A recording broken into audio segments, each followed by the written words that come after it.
ધરણી જય મેલડી જય મેલડી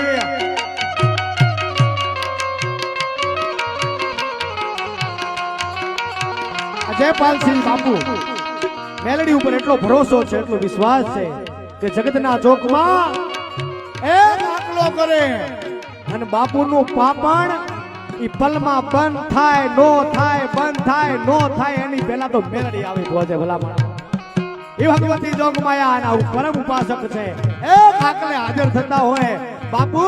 બે પાંચ ભેગા થવાથી એક દીકરાને પરણાવવું હોય ને સાહેબ તોય આપણે કેટલા મહિનાઓથી આપણે ઉજાગરો કરતા હોઈએ એક દીકરી કે દીકરાને પરણાવવા માટે થઈ અને બાપુએ આટલું બધો આ પ્રસંગ આવ્યો આમાં કઈ નક્કી ન હોય કેટલા આવે એમ જાહેર આમંત્રણ હતું અને ભલામણા ટૂંક સમયમાં ઈ આ પત્ની જે પ્રતિજ્ઞા હતી એને પૂરી કરી ઈ તો ખેતાજી બાપુ મેલડીના બાપુ આશીર્વાદ હોય તો આવું થઈ શકે।